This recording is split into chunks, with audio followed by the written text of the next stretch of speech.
Olá, minhas queridas irmãs, que a graça, o amor, a paz, as misericórdias do Senhor continuem com cada irmã e com suas famílias, enfim, amém? Bom, minhas irmãs, falar para as mulheres nos causa um certo temor, respeito e até um pouco de vergonha, dada a disposição, a aplicação, a eficiência das mulheres no reino de Deus, em detrimento ao que os homens fazem, né? Não quero aqui desmerecer o precioso trabalho dos nossos irmãos, mas minhas irmãs, as nossas senhoras, as irmãs, elas dão um show de serviço e também de aplicação, de trabalho no reino de Deus. Isto é visto em todas as igrejas do Brasil e no mundo inteiro. Então, é assim, eu me alegro muito, desde que a irmã Cida nos falou para falar às mulheres, eu assim me enchi de alegria, porque trata-se de um grupo precioso demais, muito ativo no reino de Deus, e Deus tem razão em valorizar as mulheres. Nesta breve reflexão, as irmãs vão entender melhor aquilo que estou dizendo, tá bom? Uma vez, Napoleão, ele disse o seguinte: deixai que a França tenha boas mães e ela terá bons filhos. Ou seja, ele quer dizer que se a França tivesse boas mães, então ela também teria bons filhos, que resultaria em líderes, em pessoas de influência e que melhoraria então o caráter ou o quadro geral de caráter da França, dado ao papel das mães, das boas mães, mães de caráter, de hombridade, mães que de fato soubessem orientar bem os seus filhos.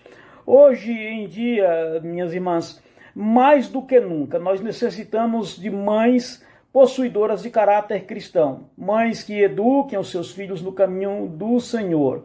Uma mãe bem-sucedida, ela é a chave do sucesso, tanto no lar quanto na igreja e na sociedade. Nenhuma outra força na vida da criança é tão poderosa em influência como a mãe. Através dos séculos, a mãe tem sido um fator estabilizador na formação do caráter, na própria história. O destino de uma nação, como disse Napoleão, está sempre nas mãos de uma mãe. Ou seja, o destino da nação está sempre nas mãos das mães. Muitos homens famosos foram influenciados por suas mães. Citando aqui alguns exemplos, George Washington teve uma mãe que era uma mulher religiosa e patriota. Por outro lado, a gente tem Hitler, né? A mãe de Hitler, se as irmãs não sabem, vão saber agora, era uma mulher orgulhosa, contenciosa, violenta e autoritária. E o seu filho foi um demônio, né? Que a gente já sabe a história de Hitler.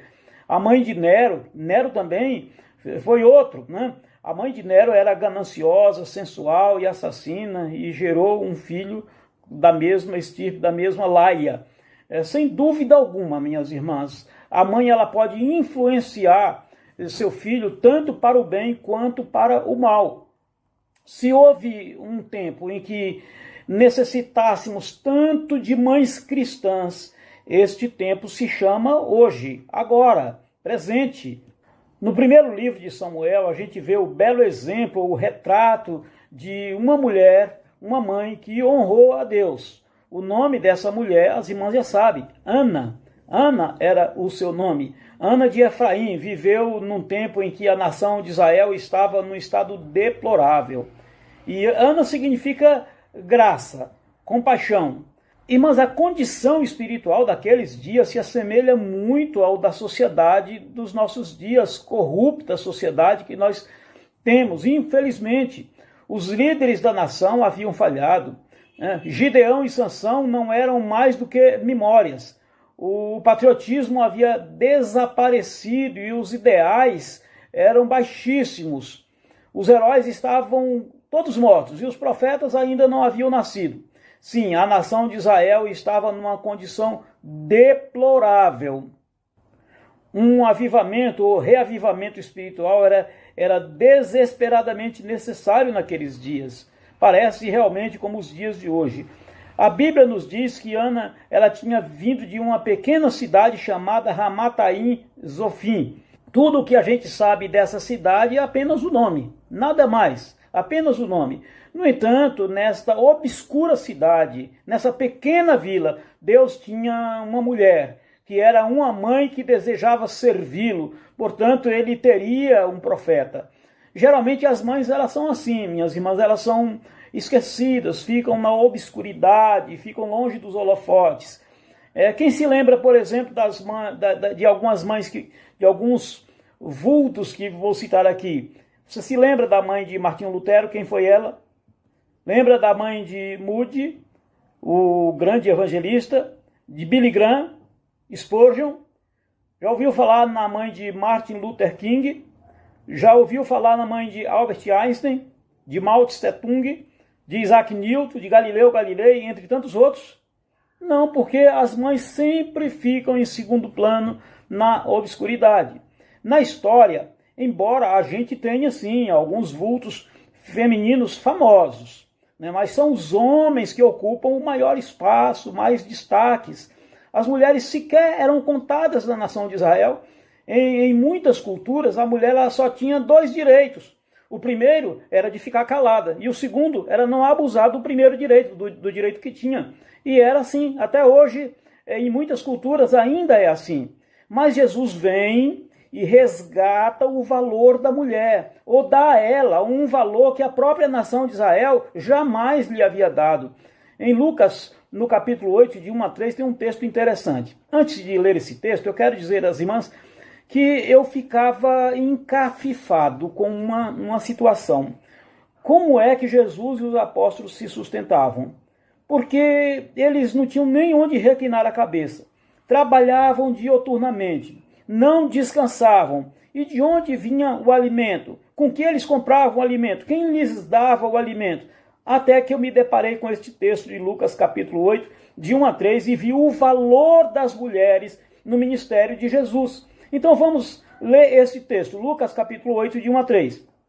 Depois disto, Jesus ia passando pelas cidades e povoados, proclamando as boas novas do reino de Deus. Os 12 estavam com eles, e também algumas mulheres que haviam sido curadas de espíritos malignos e doenças. Maria, chamada Madalena, de quem haviam saído 7 demônios. Joana, mulher de Cusa, administrador da casa de Herodes. Susana e muitas outras mulheres. Essas mulheres ajudavam a sustentá-los com seus bens. Pois bem, aí a gente tem a resposta. Como é que Jesus se sustentava? Como é que Jesus e o grupo apostólico tiravam ou conseguiam o seu alimento e as coisas que eles precisavam para a sobrevivência? Na morte de Jesus, a gente pode ver que as mulheres elas não fugiram. Quando a gente lê o texto da crucificação e da ressurreição, as mulheres não fugiram como os homens o fizeram. Somente João é que estava próximo ali. Os outros haviam desaparecido completamente. No Evangelho segundo João, no capítulo 19, versículo 25, diz que perto da cruz de Jesus estavam sua mãe, a irmã dela, Maria, mulher de Clopas, e Maria Madalena. Já em outro texto, em Mateus capítulo 27, versículos 55 e 56, diz que muitas mulheres estavam ali, observando de longe. Elas haviam seguido Jesus desde a Galiléia para o servir. Entre elas estavam Maria Madalena, Maria mãe de Tiago e de José, e a mãe dos filhos de Zebedeu. E aí a gente vê as mulheres sempre ao lado de Jesus, perto de Jesus, servindo o Senhor, não o deixando por nada. Na ressurreição, Jesus aparece primeiramente a uma mulher, Maria Madalena.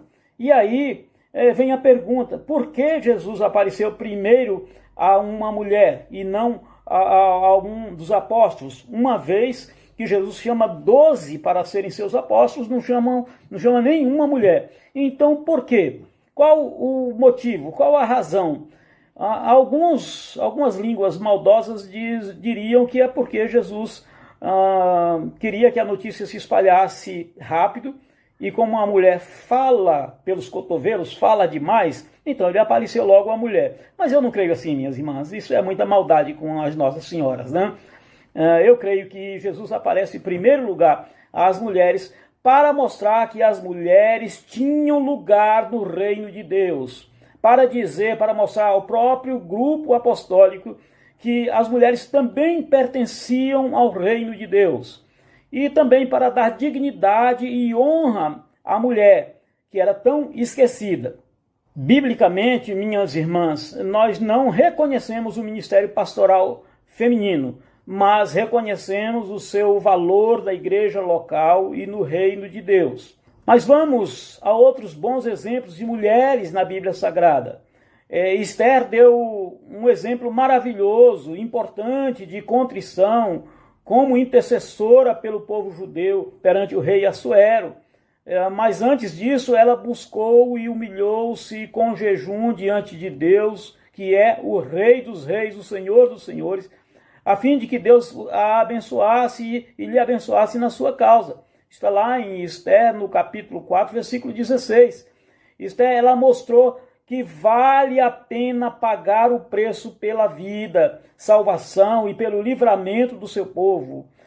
Ore, irmãs, orem, jejuem e intercedam pela sua família, pelos seus amigos, pelos seus vizinhos. Busquem a Deus pela transformação da sociedade, pela cura do nosso país, que está tão doente e tão atacado, não apenas por esse vírus que agora hostiliza e ronda o mundo inteiro, mas também pelos nossos líderes, para que eles entendam a vontade de Deus, para que eles se convertam, entreguem suas vidas a Jesus e possam dirigir a nação sob o temor e no temor do Senhor.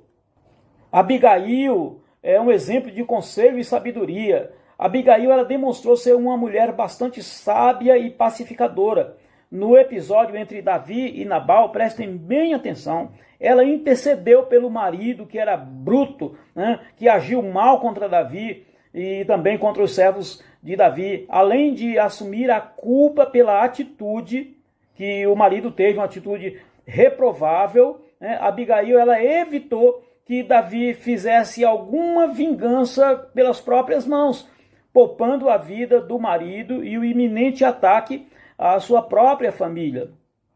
A gente aprende muito com essa mulher, e com ela a gente tira uma lição preciosa, e desafia as irmãs, desafiamos as irmãs a que peçam a Deus sabedoria para conseguir analisar todas as situações e não agir precipitadamente. Agir por impulso só gera consequências desastrosas, consequências ruins. Seja sábia, minha irmã, e dê bons conselhos à sua família.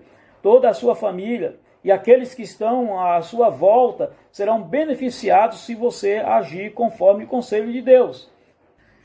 E Maria, minhas irmãs, Maria era uma jovem que foi muito agraciada, e agraciada por ser mãe do Messias. Ela era uma jovem temente ao Senhor, que o obedeceu, apesar de poder sofrer, de saber que ia sofrer duras e graves consequências. Desposada, mas ainda não casada, Maria aceitou o maravilhoso desafio de ser mãe ainda virgem do Cristo prometido. Isso mostrou sua profunda fé e seu amor a Deus. Lucas capítulo 1, de 45 a 48. Ela creu aceitando o cumprimento da vontade de Deus e teve a graça de cuidar e carregar no colo o Salvador do mundo. Bom, irmãos, está ouvindo um barulhinho aí no fundo? Eu já tentei assim o melhor momento de silêncio, mas não tem jeito. Então vai com esse fundo de barulho aí que as irmãs estão ouvindo. Mas vamos lá. A gente aprende com Maria, ela nos dá um belo exemplo de fé, de renúncia, de amor a Deus. Ninguém, nem mesmo nós próprios, ninguém é mais importante do que Jesus Cristo. Por isso, todos temos razões para dedicar nossa vida inteiramente a Cristo. E outra lição importante diz respeito à maternidade. apesar de ser um desafio novo e maravilhoso para todas as mulheres, Deus dá força, graça e sabedoria para exercê-la. Confie, obedeça e receba a ajuda de Deus. Outra mulher é Maria de Betânia. A gente não ouve tanto falar de Maria de Betânia, mas ela nos dá um exemplo de amor e adoração sincera. Maria de Betânia foi uma mulher que desejava aprender do Senhor. Ela não perdia tempo, não perdia nenhuma oportunidade de ouvi-lo e conhecer melhor acerca do reino de Deus. A despeito do que iriam pensar, sentava-se aos pés de Jesus para ouvi-lo, sem temer o que as pessoas iriam dizer ou iriam pensar dela, nem mesmo a reprimenda da irmã Marta. Além de escolher a melhor parte, Maria também adorou o Senhor, derramando um precioso perfume sobre ele. Lá em Mateus, está registrado em Mateus 26:6. Mais uma vez, contrariando quem achava ser um desperdício, ela derrama este valioso perfume sobre o Senhor. Mas por esse ato ela foi imortalizada. Ela foi imortalizada por Cristo. Isto é, será sempre lembrada pelo que fez. Disse Jesus lá em Mateus 26:13. Maria de Betânia nos ensina a ter uma atitude espontânea de adoração por conhecer mais a Deus e adorá-lo. Devemos ser intencionais nisso e dedicar as nossas vidas ao amor e ao conhecimento de Deus. Não se importem, minhas irmãs, com o que os outros vão pensar ou se acham que é um desperdício de vida. Gaste tempo, recursos, o que puder aos pés de Jesus. Dedique-se a Ele, adore-o, entregando sempre o seu melhor de coração. Eu lembro agora de um hino que diz: dá teu melhor para o mestre, dá tua força e valor. Uma outra mulher, minhas irmãs, que nos dá um belíssimo exemplo de serviço ao Senhor é a mulher samaritana. E a essa mulher, minhas irmãs, foi a quem Jesus fez a sua grande e preciosa auto-revelação, como ainda não havia acontecido. A mulher samaritana, uma mulher que não era judia e era rejeitada pela nação de Israel, e é exatamente a essa mulher que Jesus faz a sua grande auto-revelação. A mulher que teve a conversa mais longa com Jesus Cristo, registrada na Bíblia Sagrada. Dentre tantos benefícios, ela abandonou os seus pecados, deu exemplo de uma verdadeira conversão, transformou-se em uma adoradora e evangelista. O resultado foi uma cidade toda aos pés de Jesus. E a mulher sunamita, hospedando profetas, né? Essa mulher de Sunem tinha um coração hospitaleiro e empenhou-se em servir aquele que servia ao Senhor, sempre servindo aqueles que serviam ao Senhor. Eu conheço algumas mulheres que são assim, estão sempre dispostas a servir aqueles que são missionários, aqueles que servem ao Senhor, aos pastores. Aqui e acolá a gente encontra uma dessas preciosas irmãs, parece a mulher sunamita. E essa mulher, ela insistiu, a mulher de Sunem insistiu com o profeta Eliseu para que ele comesse em sua casa, se hospedasse em sua casa. E a partir dali, sempre que esse profeta passava pela região, ela o recebia para uma refeição e para um breve repouso entre suas viagens. Que ministério maravilhoso! E a mulher virtuosa, lá do texto de Provérbios 31, fala da bondade de uma mulher para com os pobres. Nesse belíssimo poema da mulher virtuosa, lá em Provérbios 31, nós lemos que essa mulher, ela cuida dos necessitados e ajuda os pobres. Ela trabalha com coragem, com vigor, para assim ter recursos e ajudar aqueles que tanto necessitam. Provérbios, capítulo 31, principalmente os versos de 17 a 20. Leia, por favor, com mais tempo, ok? E ainda a pecadora que lavou os pés de Jesus. Dá um exemplo de recepção destacada.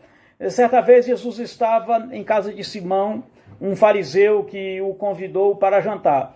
mas o anfitrião falhou gravemente, não prestando as devidas honras, né, que eram dedicadas a um hóspede comum.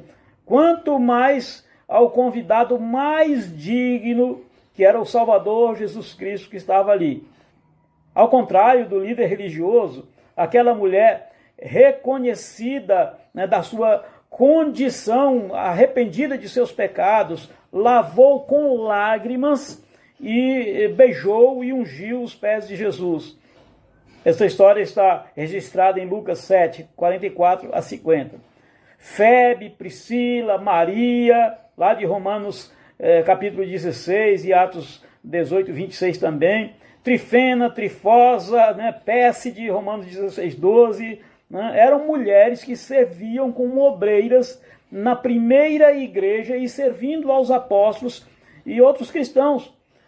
Tudo o que faziam na obra visava promover o reino de Deus, ajudando o apóstolo Paulo e outros apóstolos no serviço da expansão do reino de Deus. O auxílio dessas mulheres e de outras foi fundamental, minhas irmãs, para o crescimento da igreja e a propagação do evangelho de Jesus Cristo em muitos lugares. E a gente aprende com todas essas mulheres que quem ama, serve. Quem ama, auxilia. Aproveitem, minhas irmãs, aproveitem as oportunidades para servir uns aos outros, principalmente aqueles que têm servido ao Senhor. Preocupem-se em tornar agradável e confortável as vidas daqueles que estão servindo ao Senhor em vários lugares e situações. Convide um obreiro cristão para uma refeição, faça-lhe uma visita, envie-lhe uma carta, comunique-se com ele, diga quão importante tem sido o trabalho dele, ore por ele e faça-o saber que a irmã tem orado por ele. Isto é muito importante, dá uma motivação e uma segurança muito grande ao obreiro que está servindo ao Senhor em todos os lugares, seja perto da irmã, seja longe da irmã. É muito importante este contato e esta força, este incentivo, esta motivação. Nós vimos agora que na vida do apóstolo Paulo, muitas mulheres o ajudaram, lá em Romanos 16. Lloyd e Eunice, respectivamente, avó e mãe de Timóteo, foram muito importantes na vida desse jovem pastor. Assim, as mulheres, elas são uma inspiração para todos os homens de todas as épocas e lugares. Eu quero concluir aqui, desafiando a que cada irmã reconheça o seu valor na formação de homens e mulheres de caráter para a composição da igreja e da sociedade de amanhã. E que as irmãs continuem firmes nesta caminhada cristã. Ela é longa, é trabalhosa, é sôfrega, cheia de espinhos, mas vale a pena, minhas irmãs. Que cada irmã se esforce mais e mais para manter um padrão de vida que combine com as exigências divinas para quem quer ser uma mãe, uma esposa, uma sobrinha, tia, filha, nora, segundo a vontade de Deus. Num outro momento, quando tivermos outra oportunidade, eu quero focar mais no exemplo de Ana, que é um dos melhores exemplos de uma mãe, uma mulher dedicada ao Senhor. Mas por hora, vamos ficar por aqui. Que Deus abençoe a vida de cada irmã. Que Deus lhe dê forças, saúde, espiritualidade, visão para sempre se dedicarem ao Senhor, sendo exemplo para todos nós. Que Deus abençoe cada uma das irmãs. Amém?